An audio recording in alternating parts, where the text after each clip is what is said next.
dentro de instantes entraremos no ar com o programa Em Debate dessa sexta-feira. E o convidado de hoje, você já notou, é o secretário estadual Rodrigo Chamon, dentro de instantes. Boa tarde, olá, um abraço para você que está sintonizado no canal 20 da TV Sudeste, que aliás, a TV Sudeste hoje completando 5 meses de existência, graças a você, telespectador, que está sempre acompanhando, ligado diariamente no canal 20 da TV Sudeste.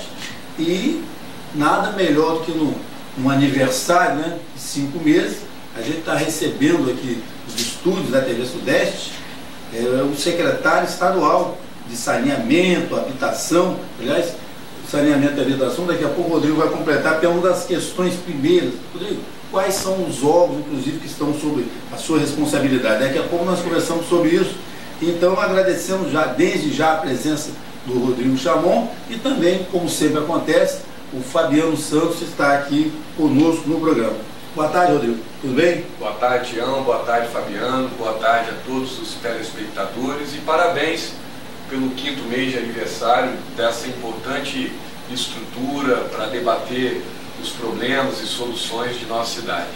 Rodrigo, então agora sim, quando a gente vê, né, ou apresenta o Rodrigo como secretário de saneamento, habitação, né, e nós sabemos que sob a sua responsabilidade tem diversos órgãos. Eu gostaria até que você passasse então quais são esses órgãos. Isso. Veja bem, a secretaria, a SEDUB, ela tem pouco mais de 1 ano de vida. Então o governador Paulo Artung nos incumbiu de montar uma estrutura capaz de desenvolver a política estadual de saneamento, onde nós temos a CESAM como órgão coligado, a política estadual de habitação de interesse social, onde nós temos a COAB, e também todas as ações relacionadas a desenvolvimento urbano. Então a relação da secretaria com os municípios é muito forte no que se diz respeito a obras de melhorias urbanas, melhorias viárias, mobilidade urbana e também e sobretudo a coordenação dos projetos do governo do estado no município de Guarapari, que é chamado por nós de Programa Estadual de Recuperação Turística de Guarapari. Portanto, é uma secretaria grande, com muitas missões importantes no estado e no município de Guarapari. Para o Fabiano também poder entrar aqui na nossa conversa, no nosso bate-papo, como é que foi a transição? Agora vamos entrar mais nessa parte política e administrativa. Sua transição, a saída de deputado estadual para secretário, já que à época tantos especialistas, né, ou principalmente especialistas, comentaram de que poderia não ser, para usar a linguagem bem popular, poderia não ser uma boa para Rodrigo Chamon politicamente deixar um cargo eletivo para entrar como secretário. Como é que você avaliou essa Na verdade, a gente precisa dizer assim, eu não deixei, eu só me licenciei e volto para a Assembleia, para assumir a nossa cadeira na Assembleia, no dia 4 de abril agora, para exercer as funções de deputado. Mas, por outro lado, uma vez eleito pelo povo, praticamente pelo povo de Guarapari, deputado estadual, nós recebemos um convite do governador Paulo Artung, que é um governador que tem total atenção a esse município.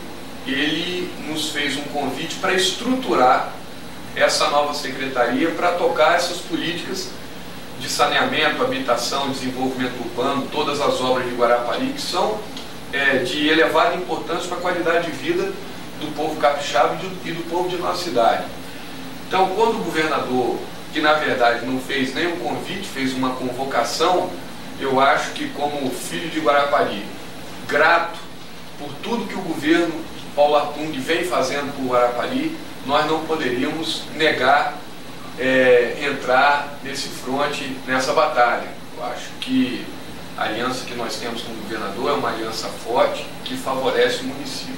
Portanto, nós aceitamos, estamos lá na secretaria e o município vem ganhando muito com isso. Eu acho que a gente vai ter oportunidade de falar detalhadamente de algumas obras, alguns investimentos que acontecerão muito por intermédio dessa secretaria. Fabiano, e como é que você complementa esse, o que você acha, como você analisou na época essa saída de Rodrigo, ou como ele disse, esse licenciamento de deputado para secretário? Antes da gente entrar exatamente no foco dessa questão, você falava dos especialistas, né? Principalmente os especialistas na rua, né? Porque cada eleitor é um especialista assim. Igual o futebol, cada um tem. O Brasil tem vários técnicos, milhões de técnicos. Exatamente. Mas então, antes de entrar no mérito dessa questão, no foco da questão, eu queria voltar lá atrás. Eu falava agora há pouco, e os telespectadores, tanto quanto a nossa equipe, e você também, faz parte dessa, sabe essa minha característica assim, de às vezes ficar aí, fazer uma certa... Então, no túnel do tempo, mas com um sentido claro. Uma certa retórica, assim. Bom, então, secretário, nós fazendo assim uma retrospectiva do quadro político de Guarapari, e eu já fiz isso aqui com outros entrevistados, o Tião me deu a oportunidade de participar do programa, nós vimos, bem contemporâneo, bem curto, um espaço de tempo, onde em 2000, com a eleição de Antônio Godard, nós tivemos aí a quebra de um modelo tradicional de política e de um cenário político que foi modificado naquela ocasião, em 2000, quando houve a eleição de Antônio Godard. Você se lembra disso, os meninos aqui lembram disso também. Então, Antônio Godard, naquele momento, ele representava um modelo de gestão bem-sucedido, empresário bem-sucedido. Então, não só por representar mudança, mas também como um certo exemplo de empresário bem-sucedido, de boa gestão de negócios. Então, representava um certo grupo, uma certa visão da população, chamada população. Por outro lado, o secretário do Chamon representava naquela ocasião o interesse ou despertar para uma mudança de uma outra camada, a camada mais jovem, né, uma visão diferente. Então houve aí assim um bom casamento, digamos, político nessa ocasião. E a minha pergunta é a seguinte, talvez seja um pouco, não sei se é bem pertinente, mas político, no campo político, mas acredito assim que no campo de elucidação de fatos e até curiosidade, a pergunta é a seguinte: quem ajudou quem naquele momento, sua visão? E depois a gente vê outros fatos, um desfecho de outros fatos, mas assim, naquele momento, quem ajudou? Fabiano, em 2000 nós tínhamos assim o seguinte cenário: 3 candidaturas fortes colocadas, né? Você tinha a candidatura do deputado na época, Paulo Loureiro, que vinha com apoio do então governador José Inácio. Você tinha a candidatura do Paulo Borges, prefeito, candidato à reeleição. Exatamente. E tinha a candidatura do Benedito Lira, que havia sido prefeito 3 vezes. Então, 3 candidaturas fortes e tradicionais no campo político da cidade. O seu Antônio, havia colocado a candidatura dele pelo PHS, o partido dele, e nós pelo PSB. Até hoje, né? Está até hoje, parece que está até hoje. E nós pelo PSB. Então, mais na frente, quando foram as datas e o prazo foi se afunilando para registro de candidatura, nós entramos no entendimento que deveríamos, para ganhar a eleição de 3 candidaturas tradicionais, deveríamos manter a união.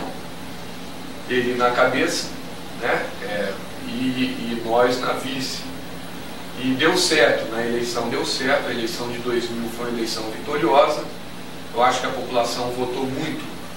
Você me pergunta assim, quem ajudou quem? Eu acho que foi uma soma, mas óbvio que as pessoas votam muito, os eleitores votam muito na história de vida dos candidatos. E inquestionavelmente a história de vida colocada no candidato, que era o seu Antônio, história de vida do sujeito que saiu do zero na vida, começou a trabalhar como pedreiro, né, com muita dificuldade, com a família, virou um empresário bem-sucedido e investiu em educação, né, foi pioneiro na questão de curso de 3º grau. Então, Aquilo, assim, na ótica da população, na minha opinião, representava, assim, poxa, se ele fez isso com a vida dele, e um homem religioso, um bom pai de família, ele poderá fazer também pela cidade. Então eu acho que o sentimento geral, não sei se você concorda comigo, foi esse. Eu acho que nós agregamos, né, pelo nosso dinamismo, pelo nosso conhecimento, pela perseverança, agregamos o projeto. Ganhamos a eleição. Eu acho que foi uma eleição importante porque ela, apesar dos dissabores depois, ela marcou uma ruptura com a política tradicional de Guarapari.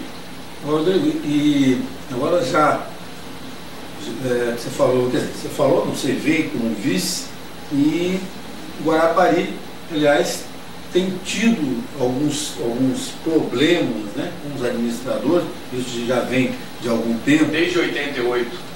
Né? Quer dizer, na verdade, desde 88, sendo uma retrospectiva melhor, realmente. Por exemplo, não guardadas as proporções, o caso do Moreno Espino, pelo que na época, aliás, ela divulgou, inclusive, né, uma nota dos principais jornais, lembra o seu, pelo menos num quesito, que é o fato de você, do relacionamento com a Câmara, porque na época ela alegou que saía normalmente, e aliás chegou a citar empresários também em Câmara Municipal, ou seja, vamos colocar para amenizar e não ter um bom relacionamento, porque não queria ficar preso a esse tipo de fato. Bom, mas em Guarapari vem tendo esse problema, basta dizer que atualmente nós temos um vice do poder com Antônio Gotardo afastado. Titular fora. Titular fora e o interino.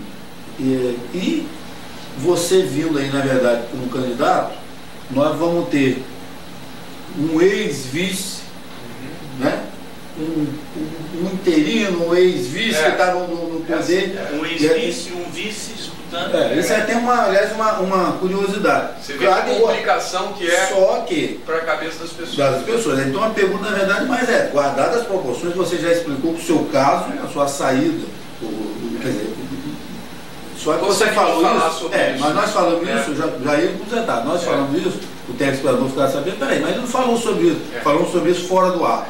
Então eu gostaria que você colocasse o seguinte: qual é então essa diferença do atual prefeito Itaí, do interino, e a sua saída da prefeitura naquela ocasião? Olha só, rompimentos políticos existem e a história mostra isso, no campo municipal, no campo estadual, no campo federal e em outros países também. Eu e o senhor Antônio, em 2000, ganhamos uma eleição com a expectativa popular, fortemente na minha opinião, para criar uma ruptura com a política tradicional de Guarapari. Que marcar, mas não só na eleição, mas na questão administrativa também, na prefeitura. Nós rompemos na eleição, ganhamos a eleição em 2000. Mas a população queria que, a partir de 2001, houvesse também um novo modelo administrativo, político do município. E era o que eu acreditava. A minha primeira insatisfação com a nossa aliança foi uma relação de subserviência, assim, com a Câmara Municipal. A Câmara tinha muito poder e tem, e a relação com a Câmara tem que ser institucional e forte, de muito respeito, não só o prefeito com a Câmara, como o governador com a Assembleia e o presidente com o Senado e com o Congresso. Mas de subserviência eu não acredito nesse modelo. O Estado do Espírito Santo foi subserviente à Assembleia, do Grátis, né?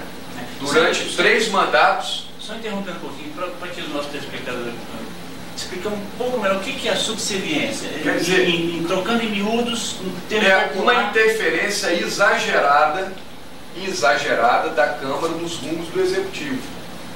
A Câmara interferia. Eu não falo nem de toda a Câmara, a gente acaba generalizando, mas de alguma, a gente acaba colocando no campo institucional. Mas de alguns vereadores, né, que interferiam muito no rumo. Aquilo lá, eu achava que era um modelo assim que extrapolou os limites de cada poder. Por isso eu manifestei minha insatisfação com aquilo. Logo depois, também nós tínhamos que ter adotado lá, a partir de 2001, a política de recuperação econômica do município, de recuperação do turismo mais agressivo, e não aconteceu. Então esses foram os dois principais fatores de eu ter assumido a seguinte posição.